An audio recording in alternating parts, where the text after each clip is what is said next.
So I don't know. She's like, move your skulls to the basement because I got these drapes. I don't even get that. I'm like, honey, this is work. Are you serious? I can't put him in the basement. I mean, man. And she's like, can you put a tarp over him also? Oh, and no I just way. felt like, no, I'm not. Damn, I got one at home just like it, man. Yeah. I got a kid now.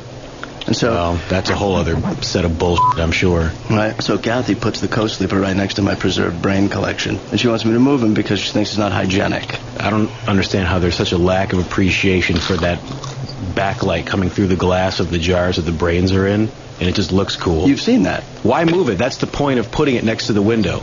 And right. I'm sure you've explained that to Kathy, but she obviously doesn't move get the bed, but there's no, I can't even argue with it. Fucking ridiculous. So if I want to move the bed... Hey, isn't it that guy? The one with the toilet seat, right? Oh, what the... Jerry, no, we're cool! You are interested in the unknown, the mysterious, the unexplainable. That is why you are here.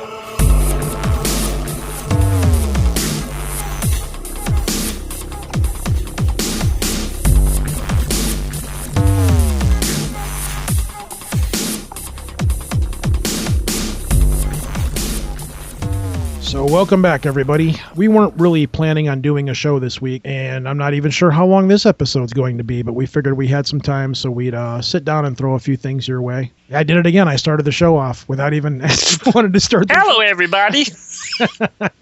So anyways, yeah, like I said, we probably don't need to introduce ourselves anymore. Everybody probably knows us at this point. Everybody knows me. I'm Mr. Better Connecticut, remember? I think we beat that horse into the ground. Oh, my God. I keep getting texts and stuff about it. I know.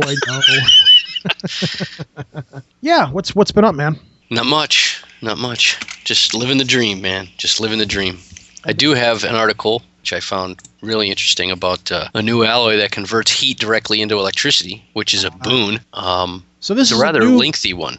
New metal completely. Is that what this is? This like a form of it's a mixture. It's an alloy. It's a new alloy. It's what's known as a multi-ferroic composite of nickel, cobalt, magnesium, and tin. So it's an alloy. I know in my trade we use quite a bit of nickel and tin. Every once in a while we use magnesium. Very rarely do we use cobalt. Cobalt's not a common thing to run across anyways, is it? No, but what I do for work isn't really a common thing either. So I don't want to say it's a rare element, cobalt, but it's not really. I mean, some of the tooling that we use cobalt for. It's a really lengthy article. It comes from before it's news. New alloy can convert heat directly into electricity, and it was posted on June 23rd of this year. Multiferric material begins as a non-magnetic material, then suddenly becomes strongly magnetic as a piece of copper below it is heated a small amount. A new alloy with unique properties can convert heat directly into electricity, according to researchers at the University of Minnesota. Composite of nickel, cobalt, magnesium, and tin can be either non-magnetic or highly magnetic, depending on its temperature. Now, they've fiddled around with things before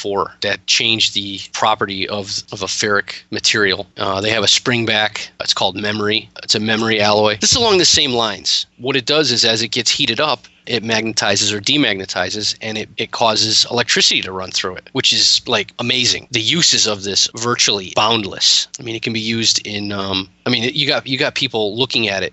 The aerospace industry is looking at it. General Motors is looking at it. This is big. Does it put off that much electricity when it gets heated? Yeah, and the reason why General Motors is looking at it is because it can convert the car's hot exhaust into usable electricity, that's huge. I mean, you think about it. You have any number of heat sources on a car. You have the exhaust, you have braking system, you have just regular friction from movement alone that produces heat. So this is big. Well, it says here, when warm, the alloy is placed near a permanent magnet, like a rare earth magnet. The alloy's magnetic force increases suddenly and dramatically. This produces a current in the surrounding coil, according to researchers. When they heat it and they put it by another magnet, and that's actually what does the electrical generation. Yep. Because as it gets hotter, it gets more magnetic. So you'd have... in the same systems as, it would be used in redundancy.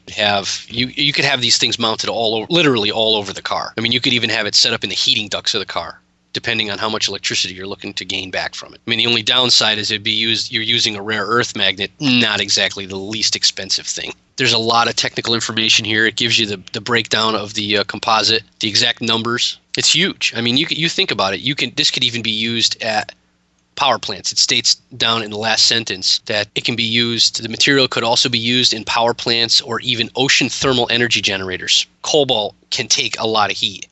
If you put this in the reactor core of a nuclear power plant and then pass the rare earth magnet over it, I mean, you'd be getting the energy from the steam power as well as the residual heat. That's huge. I mean, you could literally double production. You could double dip like a power plant. You could use it to turn the turbine, and the turbine itself will be generating electricity as it's spinning to produce electricity. Absolutely. So this is huge. I would consider this a boon. Yeah, that's huge.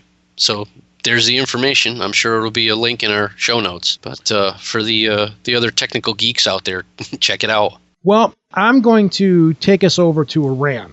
And this is a neat little story that I found on Yahoo, of all places. And Iran plans to send monkey into space.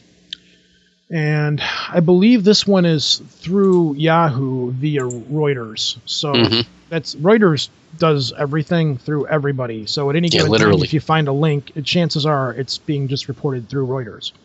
Iran plans to send a live monkey into space next month. The latest advance in missile and space program, which has alarmed Israel and Western allies that fear of an Islamic Republic is seeking nuclear weapons. The official IRNA news agency on Monday quoted the head of Iran's space agency as saying 5 monkeys were undergoing tests before one is selected for the flight on board the... Oh, I'm going to butcher this name too. Kavishgar 5 rocket. Kavishgar. Sounds good. Yeah, it sounds Russian. Hey. Yeah, Kavishgar. And we just lost our Russian listeners. President Mohammed Ahmadinejad said last August that Iran planned to send a man into space by 2017. Western countries are concerned the long-range ballistic technology used to propel Iranian satellites into orbit could be used to launch atomic warheads. Tehran denies such suggestions and says that its nuclear work is purely peaceful.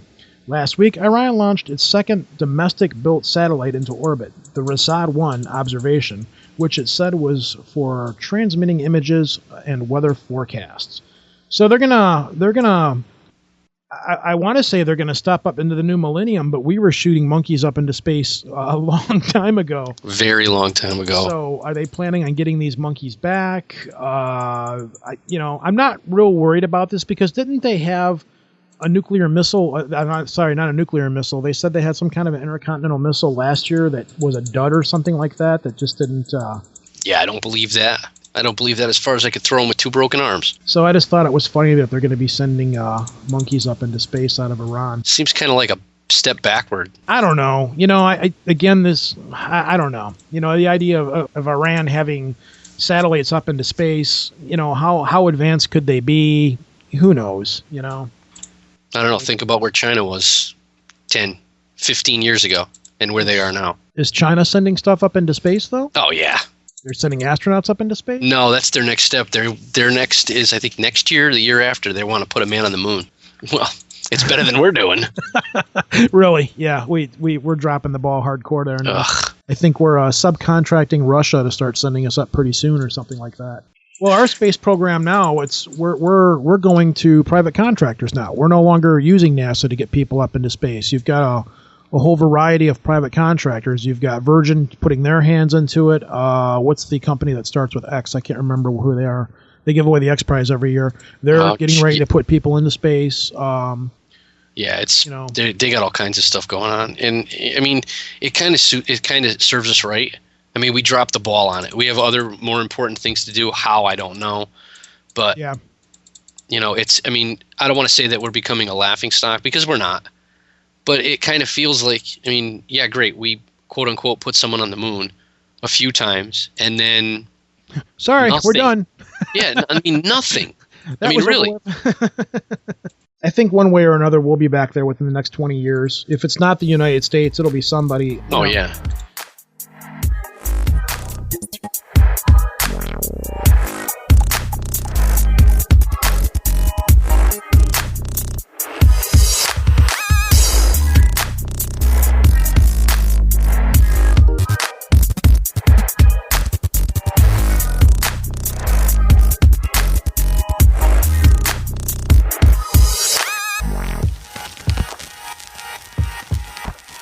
Okay, I went ahead and recorded a piece here. It might sound a little bit different because we didn't do it through Skype. Sometimes me and Lobo, we have odd schedules. If it isn't obvious, we record strange hours because of our kids and stuff. So I've recorded a piece separately, and a little bit down the road, Lobo might record some pieces separately, and we're just going to throw them in the show, and we're going to see how it works out. I don't think it'll sound much different, but you're not going to hear me doing the uhs and ubs constantly because it, of course, has been edited down. But this is a piece I recorded on Jumbees, which I think you probably know something about. A little bit. What they are, well, we'll let the piece explain what they are, and I'll drop it over, and then just go ahead and listen to it, and when we get back, we'll talk about it. Cool.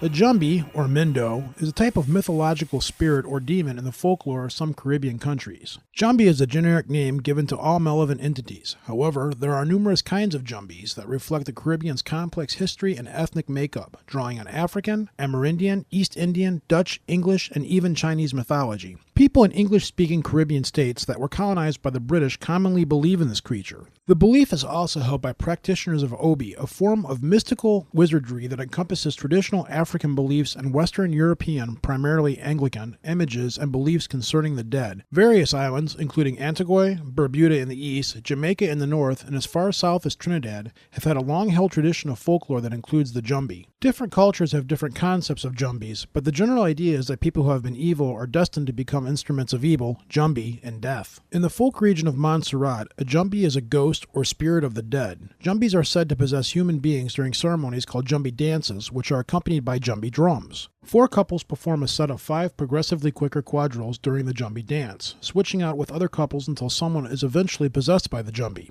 Jumbees receive numerous small offerings from Montserratians, such as a few drops of rum or food. They are also subjects of numerous superstitions. It is believed that the spirit separates from the body 3 days after death, at which point the havoc begins. Jumbees are believed to have the ability to shapeshift, usually taking the form of a dog, pig, or likely a cat. Wikipedia notes that there are many recommended ways to avoid or escape Jumbee encounters. Leave a pair of shoes outside the house door so Jumbees, who do not have feet, spend the entire night trying to wear the shoes before moving into the house. Leave a heap of sand, salt, or rice outside the house door, which compels Jumbees to count every grain before the sun rises. Upon coming home late at night, probably drunk from the bar, walking backwards may prevent a Jumbee from following one inside, so if you moonwalk backwards, you'll be safe. If a Jumbee chases a person, crossing a river may stop them. It is believed that Jumbees cannot follow overflowing water. This is a pretty common belief in the spirit realm of old, I should say. Water of some kind or another prevents spirits from crossing, or spirits are supposedly afraid of crossing. I know there's a tradition. We have Hell, Michigan up here, and they have a little church there that people can get married in, and the door is painted blue. And the reason the door is painted blue because it goes back to an old tradition that people used to paint their doors blue because they would try to fool the spirits into thinking that the spirits were crossing water, and the idea was that a spirit would think it was crossing water and not come into your home. And lastly, they have this listed, which is kind of weird as well. Leaving a rope with many knots outside the door have been known to stop them. Jumbees love to try and untie knots, and in doing so, they may forget about the house and its occupants.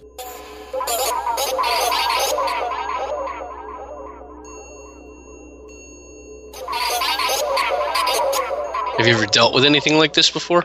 I have never dealt with a Jumbee. No. No, huh? I think what a Jumbee is, basically, is just, it's their form or equivalent to what they think of as an evil spirit. That all came from Wikipedia, because really, I've heard about Jumbees before. I've heard that is where the word for zombie came from.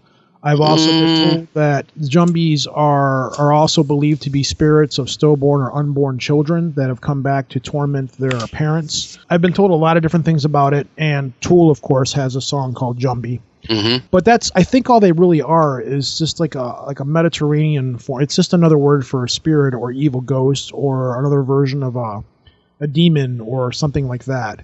But, you know, it's neat. I thought it was cool. It was cultural. I figured I would throw it in there. Sure. But I can't find a whole lot of stuff on the internet about what they actually are. I've read little bits and pieces of what they are, but not a solid story or anything like that. So it's really I've seen story like people have written books called the Jumbee and stuff, which is basically I guess like the book says it's like a modern retelling of the Phantom of the Opera or something like that.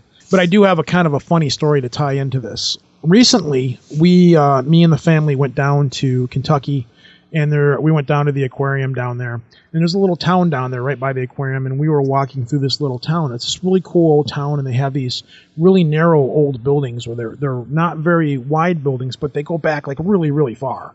And a lot of the people that live down there would live up above these, but they would have businesses in the bottom floor, and they would live upstairs in apartments above the businesses, and they would just live at their business. And they had all these really cool shops and stuff. It was just a really neat little town. So we walked into this magic shop, and we were talking to the guy that owned the shop, and he was pretty cool. And I looked down, and he had a little pentagram, a Wiccan pentagram on the counter. And I was like, okay, well, we're in a magic shop. That makes sense. I can understand that, I guess. So we left, and we started walking. And then slowly but surely, I started to notice, like, in the windows of a lot of these shops, they all have these little pentagrams in the corner. And I went, wow, that's kind of weird. And maybe this is like a Wiccan town or something like that. It's a little community. And I don't know, maybe that was what it was. So we come up to this one little, like a curio shop. And I look down, and there is a glass milk bottle sitting there. And it's filled up with what looks like blue salt. Mm-hmm. And I didn't know what this shop was. So the whole family walks in there. And again, it's really narrow. And this place is just packed. We walk into this one little tiny room. And it's filled from floor to ceiling with all these really crazy little trinkets and Scandinavian Christmas ornaments and wooden tops and just really off-the-wall little oddities. And the woman's like, yeah, the shop goes back. There's more in the back room there. And it was just one of those really weird little neat shops, like Needful Things or something, and all this crazy bric-a-brac. Stuff. Yeah, it was just all kinds of weird little crafts and everything. Mm-hmm. So I see the little blue milk jug outside, and I'm like, all right, I'm not a practitioner of Wiccan, but I know a lot of the things about it. And the story of the blue water thing came to mind. So I'm thinking blue water. I see salt. I'm like blue salt, water, salt, spirits, milk jug sitting in front of the door. I'm like, yeah, I saw your little milk bottle down there outside. And she's like, huh? And there's this old lady, and she looks and she's like, huh? And I'm like, yeah, your little thing outside, is that to ward off spirits? And she gives me this blank look, and she's like, the milk jug out in front of the building out there on the steps? And I go, yeah. She goes, that's my plant food. And I'm like, oh, okay. Stumped by Miracle Grow. Yeah. That's awesome. She's like, why would you say something like that? I'm like, well, I thought it was like, some traditions have like bottles of they paint their doors blue, or they'll put like a bottle of water or something outside, or they'll paint sand blue or something like. And I'm stammering at this point. I'm like, I'm an idiot. Nice. Dumb, So I'm just stammering along, and she's like, yeah, there's more stuff in the back of the shop. So the rest of the time that we were there, she was just really cranky to us. So I'm walking through the shop, and now I feel like an idiot because I feel like I've insulted her. Like, hi, I'm some weird guy out of nowhere, and I'm telling you who got a spirit ward outside of your little shop here, I didn't know any better. I felt really stupid. Wow. I was like, all right, well, moving on. And we kind of finished our little thing, and we meandered out of there. But throughout the little town, there was these little windows, and they all had little, like, pentagrams of protection. It's for warding off evil spirits, man. Yeah, so I thought that was pretty funny. But it came to mind, I'm like, oh, a jar full of salt, and it's blue. Obviously, this is to ward spirits away.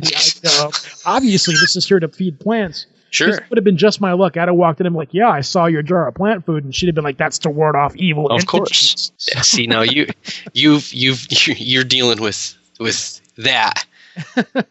And I'll tell you a story. As you know, my father's side of the family is from the island, yes. Puerto Rico. And when I was a kid, when we walk into Grandma's house or Mamita's house, if you were roaming around outside at a particular time of day, when you came in, you had to turn around in a circle, and you had to go in through one door and out through another and walk back in again to confuse the spirits from following you in. You had to take your shoes off and leave them at the door. And, I more than once, they weren't called Jumbees when we were kids. There were other names for them. My parents' background, that's all voodoo, and it's all, Christian ritual. Yeah, well, my parents are JWs, and they don't, none of that stuff they don't do any of that stuff. So it's all superstition, it's all witchcraft, and it's all nonsense and Satanism and reeks of diabolism. And so, growing up, you heard one thing from, the old school from the island, and then you heard other stuff from your family. But would it was they embrace so both weird. traditions and just My family, no. My parents, no. They don't.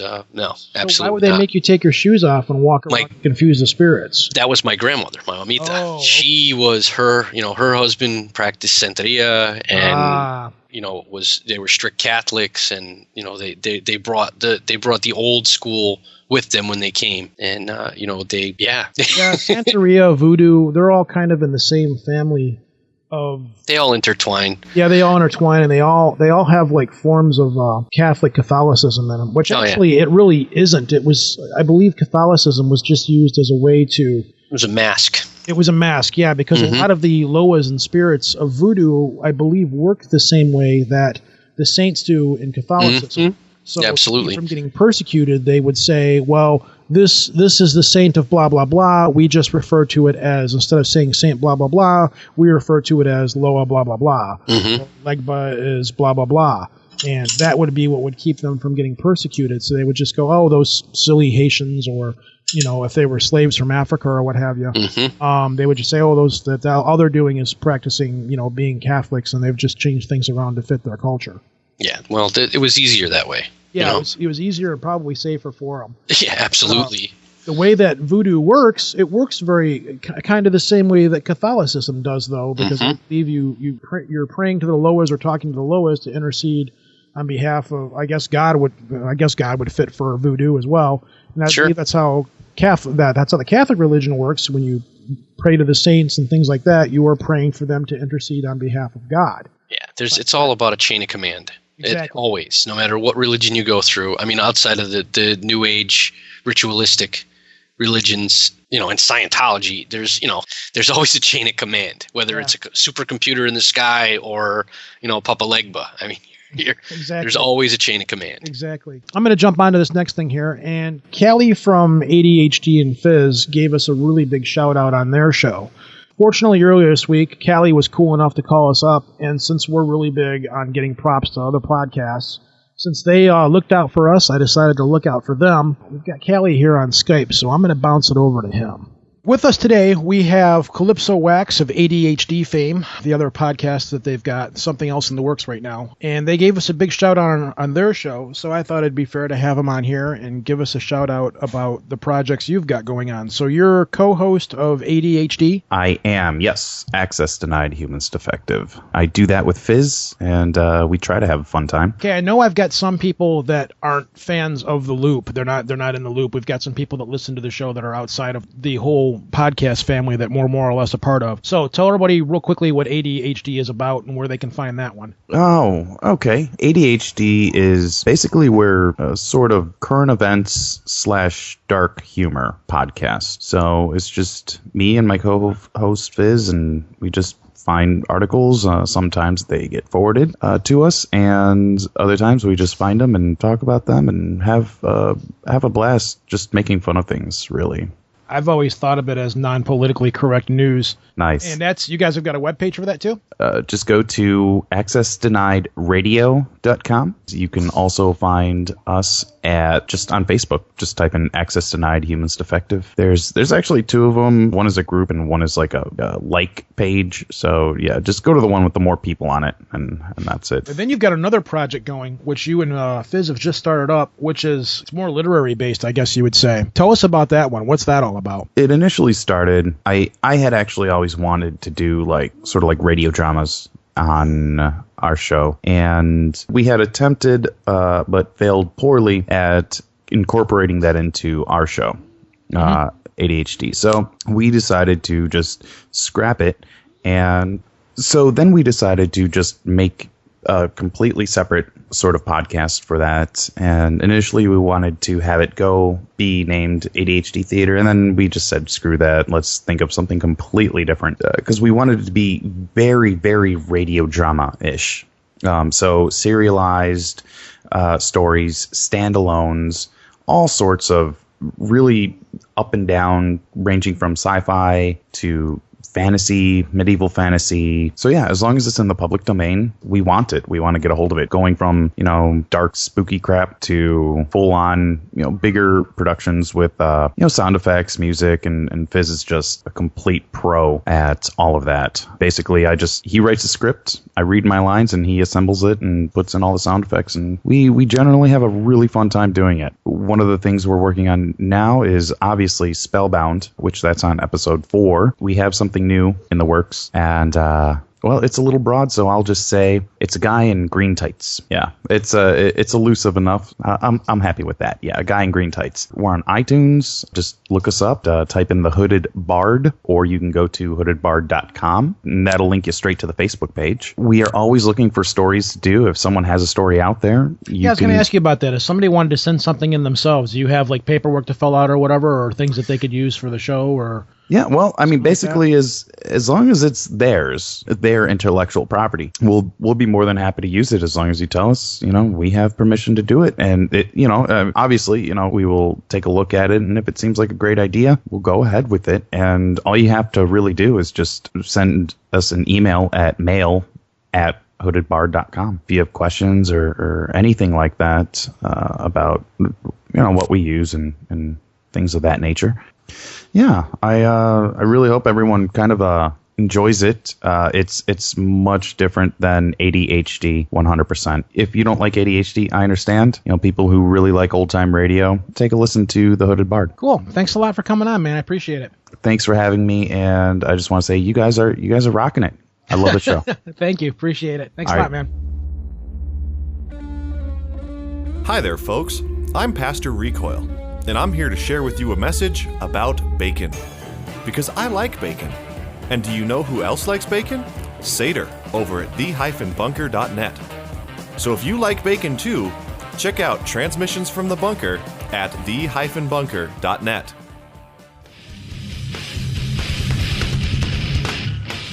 Hey everybody, my name is TJ and I host the 13 Skulls podcast. If you've ever had an unexplainable experience, then you know it's hard to understand. Visit www.the13skulls.com and come with me on a journey to a world that lies just beyond our comprehension. The world of the paranormal. You're backwards, Rojan knows how much of a fanboy I am of Tesla. Today is the anniversary of the Tunguska blast. And as we all know... Tesla Death Ray. Tesla Death Ray. Well, that's what the conspiracy theorists think. But it's not a conspiracy. Tesla was trying to transmit free energy into the upper atmosphere, which became the forefather for HARP. And he fired this thing up, and it shot a beam over to Russia and whatever. Yeah, there's only one problem. It wasn't actually running the day that Tunguska exploded, but that's fine. But yeah, it was. It just had to give a shout out for a happy blow 'em up day. Happy blow 'em up. Happy Tesla blow 'em up day. That's it, man. How much? Do you have the stats in front of you? Oh yeah, you kidding me? How much did that actually blow up? Because I know it didn't take any lives out because it was in such a remote region of Russia that nobody got killed. Nobody got killed. But Darn we were able to see the glow in the sky for like 2 days apparently, and there actually isn't even an impact crater there. There's a central blast. They've actually found a crater. Yeah, they found it about 2 or 3 years ago. And it just completely slipped under the radar. So have they determined that it was actually a meteor or something like that? Well, here it is. In 2007, a team of Italian scientists from the University of Bologna claimed that a lake located 8 kilometers northwest of the epicenter of Tunguska air blast may occupy a crater hollowed out by a chunk of rock that hit the ground. So it actually did hit the ground. They believe it did, yeah. That's odd though, because usually when meteors hit the ground, they leave a visible crater, and when you see, well, it is. It's a lake. Oh, it filled in with water. Okay. Mm-hmm. Lake Chico. Yeah, this has led me to an idea for a possible future roundtable. Where way back when I was recording Anomalous, I always wanted to do a show of Thomas Edison versus Nikola Tesla. Oh, you really? Oh, I can't stand Edison. I couldn't figure out a way to put the show together to make it work right for what Anomalous was, because of the way the Anomalous pieces were laid out. I just couldn't get a piece going on it. Can do it here. I've thought about getting somebody on the show, and we'll say Tesla versus Edison, and then each one of us will pick an invention from Thomas Edison that we thought was pretty cool, and then one from Nikola Tesla that we thought was pretty cool. Okay, so at what point are you gonna secede if you're doing Edison and realize that Tesla gave him the majority of his ideas? Well, actually, we'll touch on this a little bit here. But Edison was an inventor. He did not invent as much. Like Tesla invented everything, whereas Thomas Edison stole. Say out of 100 things, he probably made 60 things, and then he just bought patents and et cetera, so on and so forth. And Tesla did work for Edison for a little while, and Edison said, well, I'll pay you such and such money. And then after a little bit of time went by, Tesla made all these great things for Edison. He walked up to Edison and said, hey, where is my money? And Edison was like, oh, that's just something we Americans call humor. So that's the story in a nutshell. And then Edison went off, and Tesla left and went off in his own direction and was pretty much... I think Tesla went to GE. Was that who he went for? Yeah. GE, yeah. And then Edison was Westinghouse. No, Edison started his own. Tesla went to Westinghouse. That's what it was. Tesla is, in case nobody noticed, look around you. You see those funny little outlets in your wall? Oh, Tesla. Everything is Tesla. The radio that's running somewhere in the background? Oh, Tesla. Not Marconi. It's Tesla, yes. Tesla did everything. He made alternating current a reality. Edison tried to slam him. It didn't work. He won all the lighting and electricity for the World's Fair. But he wasn't a businessman. So no, not at all. He was a genius. Edison was a businessman. Tesla was a genius. So this is stuff we'll go into. Well, I'm thinking once we get caught up, because we've got a lot of irons in the fire right now. People, we really do. We've got a lot of people that we're going to get on here for interviews, and we've got all kinds of stuff happening much, much faster than I anticipated would happen. Light speed. But we're going to, I think we're going to do a Nikola Tesla, Thomas Edison roundtable discussion of some. Please. Make it like a death match. See, the only bad thing about Tesla at the end of Edison's life, he had friends like Henry Ford and, other mentionable people. Tesla pretty much died alone with a pigeon who was his best friend. Well, the pigeon actually flew away on him. The pigeon, as the story goes, apparently Tesla had a relationship with a pigeon that he saved, kind of nurtured back to health again. And then the pigeon was able to leave, but just didn't. And then Tesla, I believe, expressed that the pigeon let him know that it was going to die and it was time for it to leave. And then the pigeon left, and Tesla never saw it again. Apparently, Tesla was heartbroken. Yeah, and he unraveled from that point. I think he was unraveling before that point. Yeah. Well, when you're talking to your birds and you have an intimate relationship with one of them, that's usually a sign of unraveling. And then when he died, a lot of his notes and everything came up just missing. The government not missing. They took it. Yeah. They came in and took them. We'll have a roundtable show about that in the future eventually. Sick. So I'm not sure who will get on yet. I've put feelers got a couple out there. ideas. I've put an invitation out to somebody, but apparently their goat keeps them from doing the show or what have you. Your goat keeps them from doing the show. We'll get into that another time. Yeah, right. So.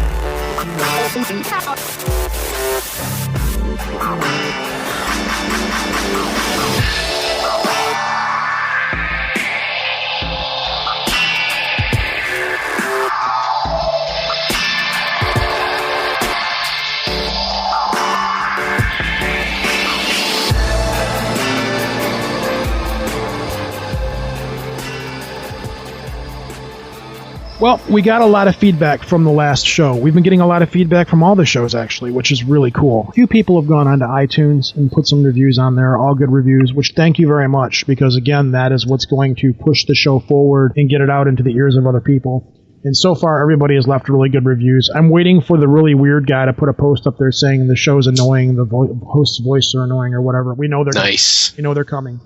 But I really do appreciate everything that you guys have done to go out and spread the word about the show.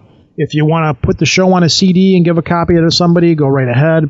Hey, if you want to take our logo and make some T-shirts out of them and sell them or whatever, that's fine. I don't care. Just give us a couple of bucks. But send us some shirts. Yeah, send us a couple of shirts. That would be great, actually. That'd be fantastic. I'm a big guy. I probably wear a 2 to 3X. Lobo's anorexic, so anorexic? I'm 2 and change here, son. I wish I was anorexic at this point. I had a couple of ghost hunting organizations in Michigan. I was really worried about the last episode kind of ticking people off because we might have come across as that we were an anti-ghost hunting organization, and that wasn't what we were trying to say. We were talking more about the, I guess, dumbification of paranormal reality television shows, kind of taking away from what it is that people actually go out and do. But a couple of Michigan ghost hunting organizations have got in touch with me on Facebook, and a lot of them were, actually all of them weren't ticked off about the episode and said that we brought up valid points. So if you guys are out there listening, thank you. Thank you very much. I appreciate you not flipping out on me or freaking out. We've picked up a lot of new fans over the last week, and we were talking earlier about how we never get any email, and I think that's because me and you are on Facebook constantly, and we're always accessible to people. Right. So if somebody sends us an email or a message through Facebook or something, we immediately get back with people. Or when people post something up on the Facebook page, we always see that. And that's really cool to be able to have direct contact with the people that are out there.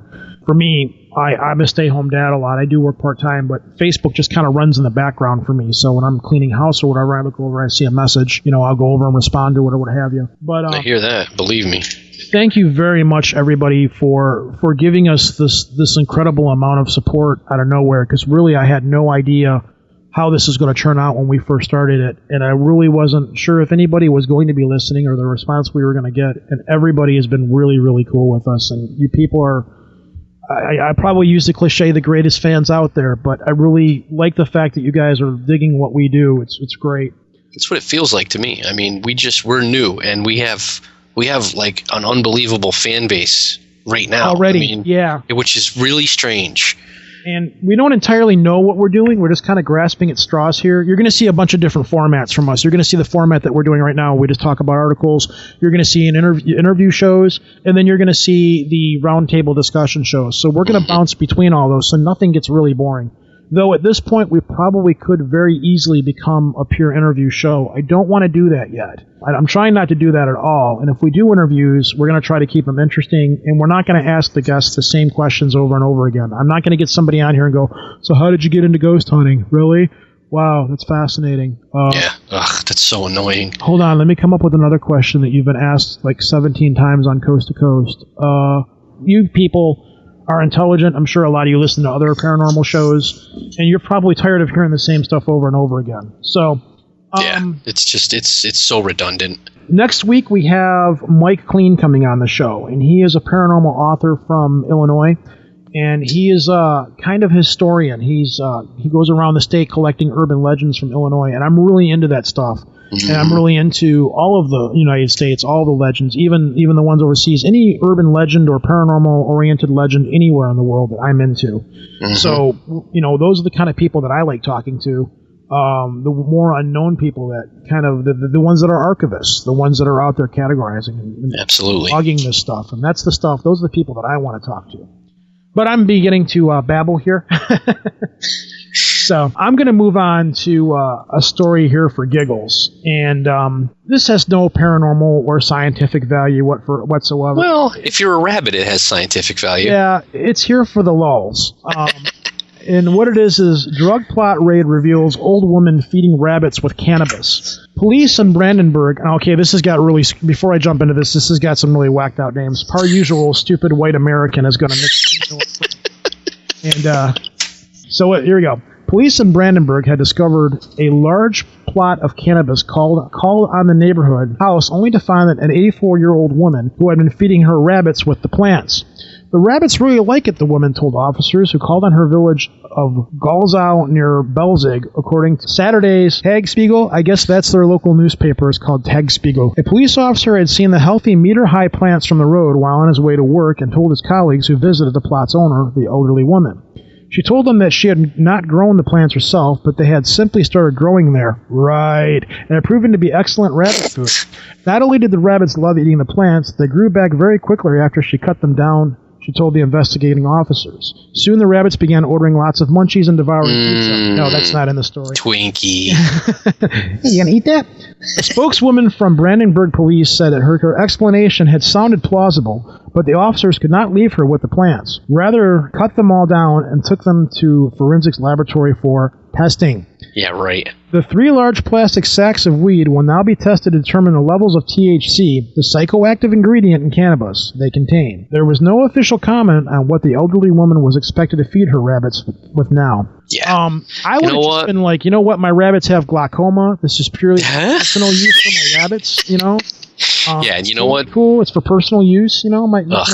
Those cops right now are burning mad trees. Yeah, you know? I'm telling you, dude. I just feel I wonder if sorry this was in Holland. I don't know. Brandenburg, I don't know where Brandenburg is. This actually, this comes from the local Germany news in English. So this was in Germany, which is weird because you would think that Germany would be kind of cool about this stuff. I don't know. Yeah, I don't know. Germany would be all up, you know. Amsterdam seems to be the only place that's really fighting for your right to burn trees. Not even anymore. If you're an American, you can't go there. The only time you can go now, they've since changed the law, so you can't just go to Amsterdam and walk into a hash bar and start ordering up hash. You can do it in Aruba.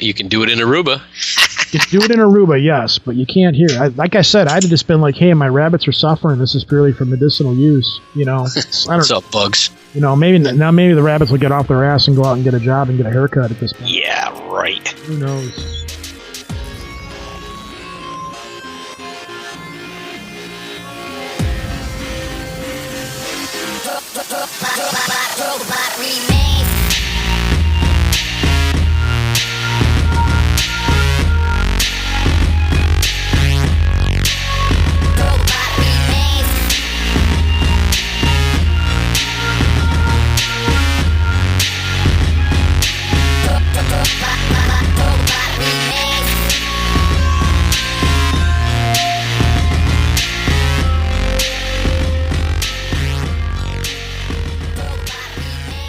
Lobo, what is the closest major city that you live to? Like city-wise, buildings, skyscrapers, things like that. Hartford, Connecticut.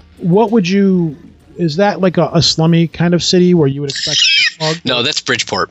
Okay. Well, let's talk about, like Detroit. When I say going into downtown Detroit, you know, does thugs and stuff like that come to your mind? Actually, Insane Clown Posse comes to mind right away. That's a good segue into this. How about, and sticking with a theme or a meme as you will, how about feral pigs? Yes!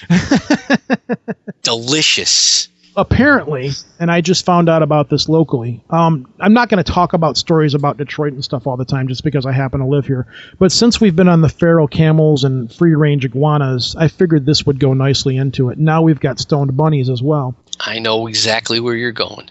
But apparently, and I didn't know about this, lower Michigan, Detroit, and the outlying areas, I haven't seen anywhere I live, seem to have a problem with pigs that have gone wild and become feral. So you know, I guess apparently we have bands of roaming wild boars running around the city.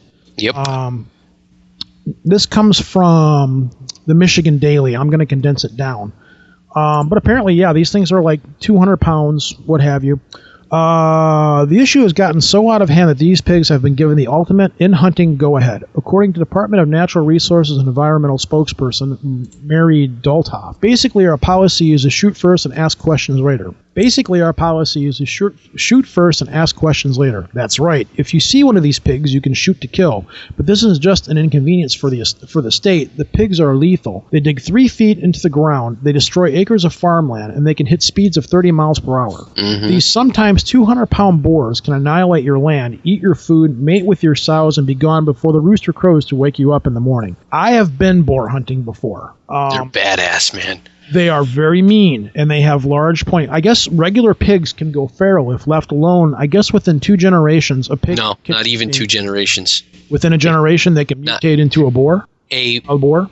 A domesticated pig outside of cats is the fastest animal to go feral. Wow. I've seen them.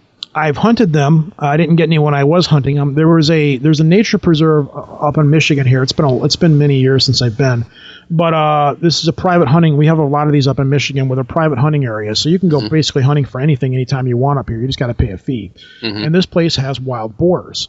Boars are nearsighted. They see you, they run right at you, and they don't have left or right vision really well. They have tunnel vision. And they do charge really quickly, and they have very sharp tusks. I remember we had a guy there that he had these rawhide, really thick boots, and he would go out there with these Bowie knives, and he would get the boars to charge at him, and then he would step out of the way at the last second. He would come down and stab him in the back of the neck, and that was how he hunted boars. It was totally crazy. I mean, the guy was just gonzo nuts, you know. Ted Nugent. Yeah, local madman. But these things are like that. They're very freaky. They're big. They're fast. And if you're not moving out of the way, these tusks will cut you open. If he didn't have leather boots, because they did nip him a few times, the leather boots saved his butt because these tusks are very sharp, and if they flip you, they will gash you open. Goes on to say, not only are they large, nasty, and pesky, they also apparently becoming weary of our attempts at putting them down. One enterprising family had to build traps over the course of a month because the pigs were catching on to the movements of their enemies. We are officially at this point where we can stop being concerned about Watson, an IBM computer competed on Jeopardy, killing us all, and we can fear the true enemy of the future, the hyper-intelligent wild boar. Nothing is more frightening than a 200-pound beast with husks moving up 30 miles an hour straight at you. So yeah, apparently these things have actually worked their way into downtown Detroit now. We have local meat markets and stuff down there, and I've heard lots of stories about how sometimes a pig will just get away, and they're pretty quick. They don't, you can't really just go up and grab a pig. They take off and they go. And these pigs run rampant, and they get a couple of them together. They start mating. And I've seen the videos. I'm going to post a video up, actually. I found a video about what these things do. They basically just destroy your land. If you have farmland, they will destroy it. They go out, they destroy the ground, they rot in the ground, they eat your seeds. They'll attack you in mobs. If you're out there farming, they'll try to attack you in your tractor. And these things are moving into our cities. And I had no idea. All over the place. So now we have rabid feral pigs that actually do want to kill you. And they've got the rumbling in their tummies for only human hands. That's awesome. Well, we just had Connecticut was one of the last bastions of no wild boar. And about 3 months ago, a animal was roaming around a schoolyard, and one of the workers there, it's up in Litchfield County, it's like the northwestern part of the county, and the guy thought it was a bear, and as he got closer to it, he realized it was a wild boar. So large boars are now in Connecticut, and this was the last place where they hadn't been. They were in Massachusetts, New York, Vermont. Rhode Island doesn't have any either. So that's the state that has none at this point. But they're so close to the ocean that they'll kill your pets. If you've got a dog or a cat, they'll kill it and eat it. Well, they're omnivorous. They eat the same thing we eat. They can reduce 2 or 3 full-size male boars can reduce a human being down to nothing within the span of a 24-hour period. Can you imagine, like, hanging out in downtown Detroit or whatever, and you're worried about getting jumped by thugs? Well, it's not that bad anymore. The media's really jumped about how bad Detroit is, but it's not that bad. But you're down there just, chilling, going to the casinos or doing whatever, and there's a group of boars. But there's an upside to that. You can't eat thugs.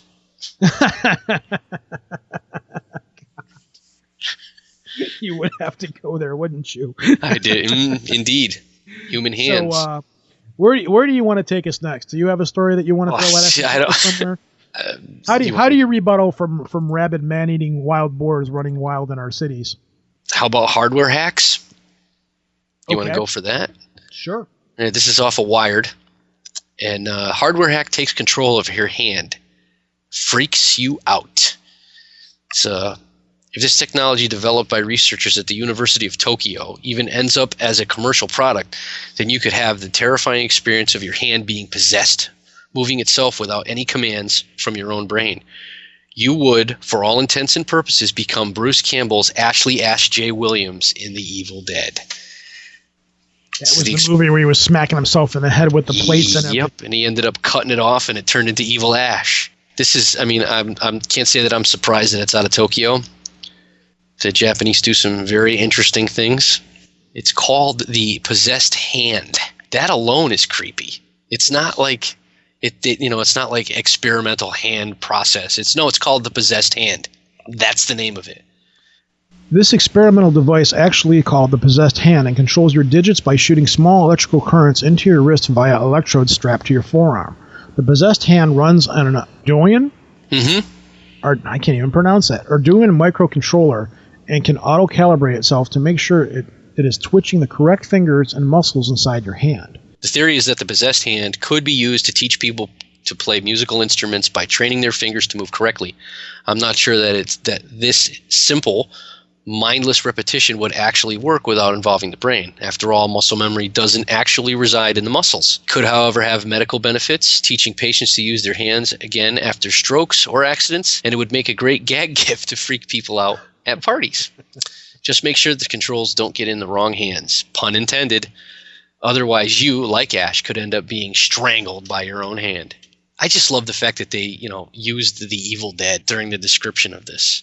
God, I could have fun with this with somebody. Imagine they're like sitting there talking and like you got a remote control hooked up to someone's hand or whatever.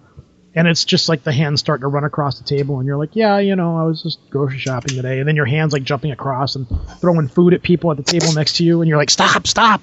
Getting into arguments with your hand. Did you notice that there's 4 pictures right here? Yeah. Did you notice the caption underneath it? It's creepy and it's kooky, mysterious and spooky. It's altogether ooky. The Addams Family. That's Thing. It's Thing. How true. That's creepy, man.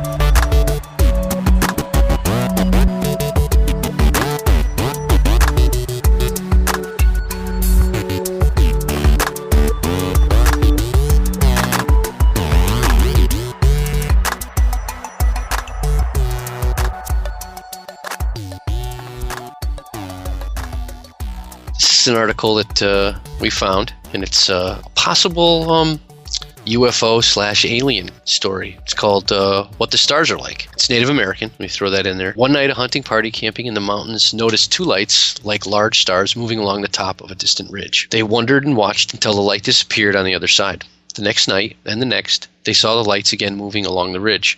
And after talking over the matter, decided to go on the morrow and try to learn the cause. In the morning, they started out and went until they came to the ridge, where, after seeking some time, they found 2 strange creatures, about so large, making a circle with outstretched arms, with round bodies covered with fine fur or downy feathers, from which small heads stuck out like the heads of terrapins. As the breeze played upon these feathers, showers of sparks flew out. The hunters carried the strange creatures back to the camp, intending to take them home to the settlements on their return. They kept them several days and noticed that every night they would grow bright and shine like great stars, although by day they were only balls of gray fur, except when the wind stirred and made the sparks fly out. They kept very quiet, and no one thought of their trying to escape, when on the 7th night they suddenly rose from the ground like balls of fire and were soon above the tops of the trees.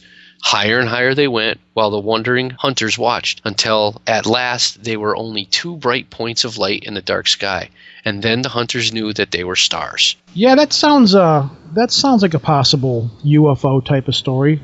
Yeah, I don't understand the whole fine fur, downy feathers, heads like turtles, and then sparks flying out of them.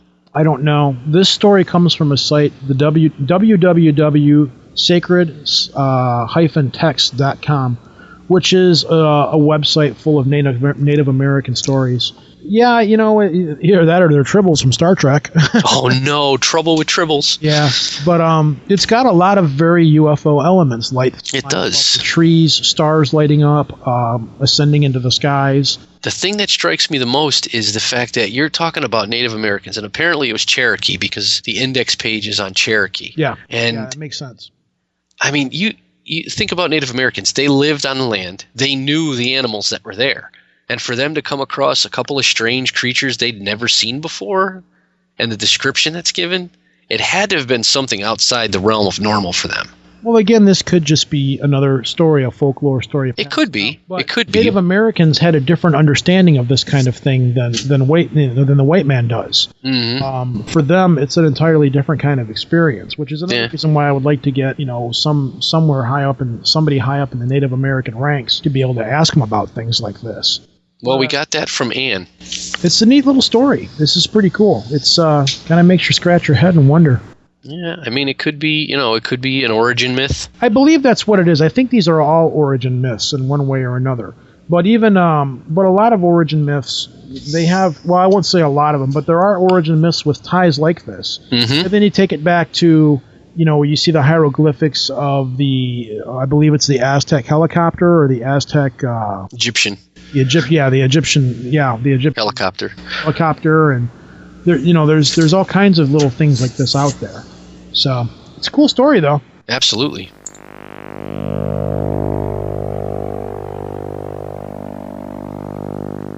Well, we've been recording for almost 2 hours now. I didn't expect to get this much of a show out of tonight, but I guess we just sat down and hammered right on through it. It's because we're champs. I don't know when the next show is going to be on. I would assume we have the interview coming up. I'll get that edited down, get it all ready to go. It definitely won't be a show until after the 4th of July. Probably, right. I will say, by the end of the holiday week. Maybe not. Me and the wife are going out of town for a couple of days for our anniversary, so...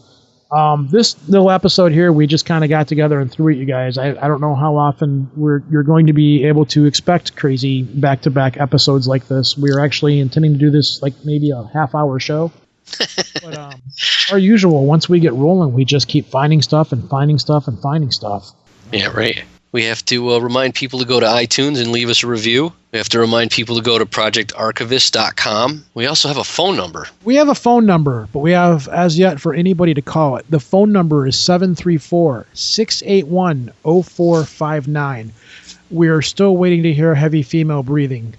But yeah, if you want to call and leave us a voicemail, go right ahead. If you want to shoot us some email.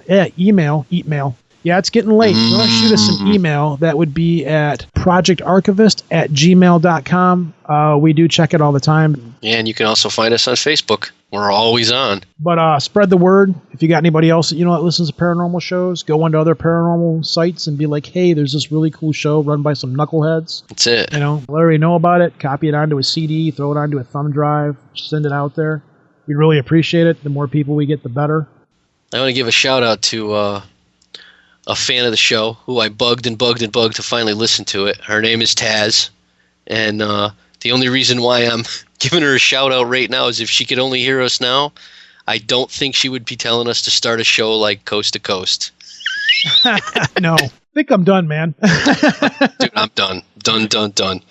All right, well, this has been Rojan. Peace out from the D. And this is Lobo to a better Connecticut, because I'm just going to keep saying it. You didn't have to. It's funny, though. It's funny. Alrighty, everybody. Peace out, man. Peace.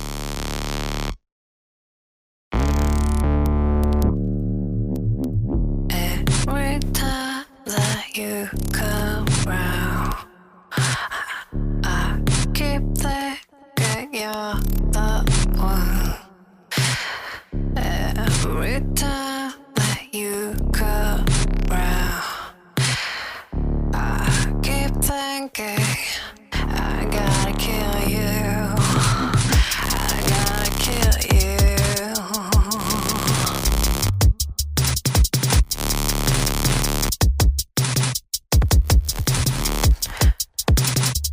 Every time that you come round, I know that you're not the only one. Every time that you come round, I know you're not the only one. I gotta kill you. I gotta kill you. I gotta kill you. I gotta kill you.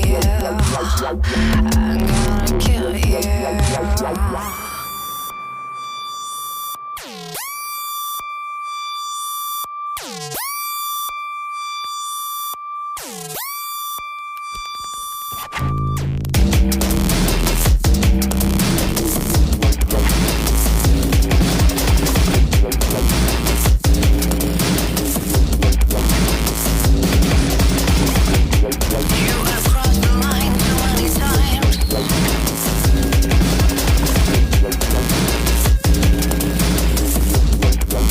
I'm coming right at you.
who's the liar and the loneliest hour. Now who's the liar? I gotta kill you. I gotta kill you.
You know how hard it was for me not to laugh when you said the whatever of bologna? Bologna? Bologna. Bologna. Bologna. Mmm, tasty. Bologna. Bologna.